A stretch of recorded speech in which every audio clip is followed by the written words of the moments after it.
The United States Census of 2020 was the 24th decennial United States Census.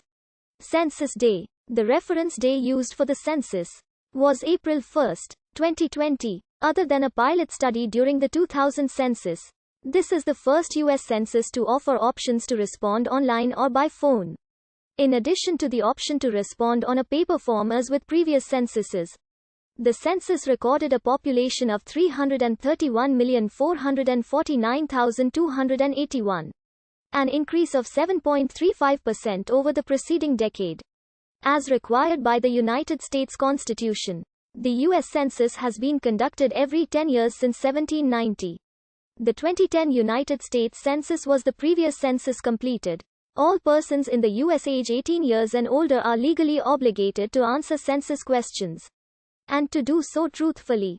Personally identifiable information is private and the Census Bureau itself will never release it. However, the National Archives and Records Administration could release the original census returns in 2092. If the 72-year rule is not changed before then. On Census Reference Day, April 1, 2020, the resident United States population was projected to be 329.5 million. A 6.7% increase from the 2010 census. The results of the 2020 census will determine the number of seats for each state in the House of Representatives, and the number of electors for each state in the Electoral College. For elections in 2022 to 2030, the Census Bureau announced its apportionment figures on April 26, 2021. The following states will see changes in congressional seats. This was a smaller number of seats that shifted than was expected in forecasts by independent analysts. State and local officials use census counts to redraw boundaries for districts like congressional districts, state legislative districts, and school districts. Dozens of federal programs use census data to help direct funding to state and local areas.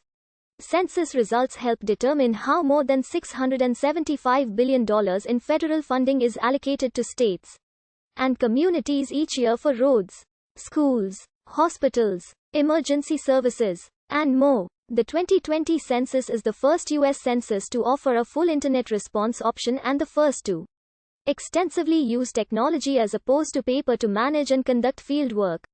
Key design changes include, as required by the Census Act, the U.S. Census Bureau submitted a list of questions to Congress on March 29, 2018. The U.S. Census will not share any participants' information with any government agency, as it is prohibited by Title 13 United States Code. It has been challenged. However, the Supreme Court has always prevailed in reference to Title 13 to protect the confidentiality and privacy of information provided.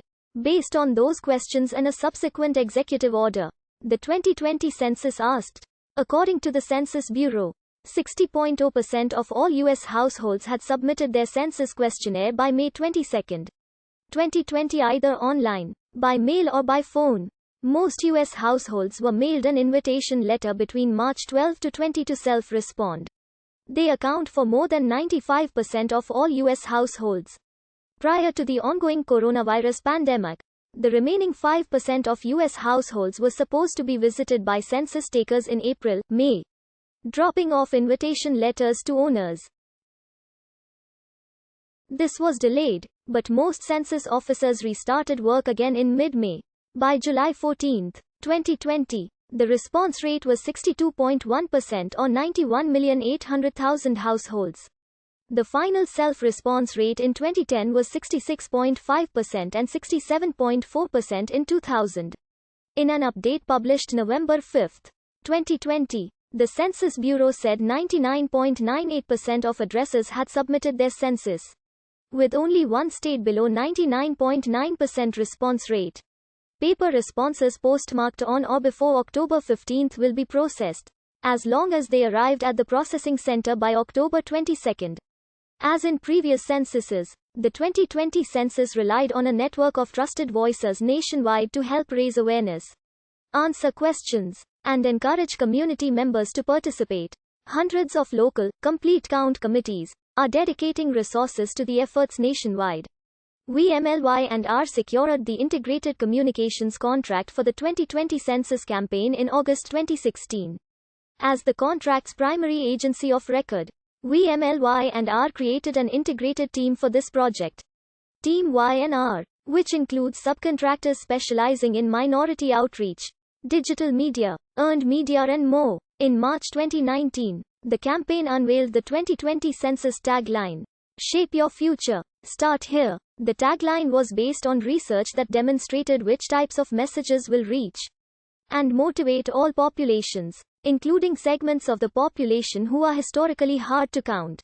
The Census Bureau was expected to hire about 500,000 temporary workers for the 2020 census, including census takers, address listers, office staff, partnership specialists and more. The printing company Cenvio won the $61 million contract in October 2017 to produce census forms and reminders, but went bankrupt less than 4 months later.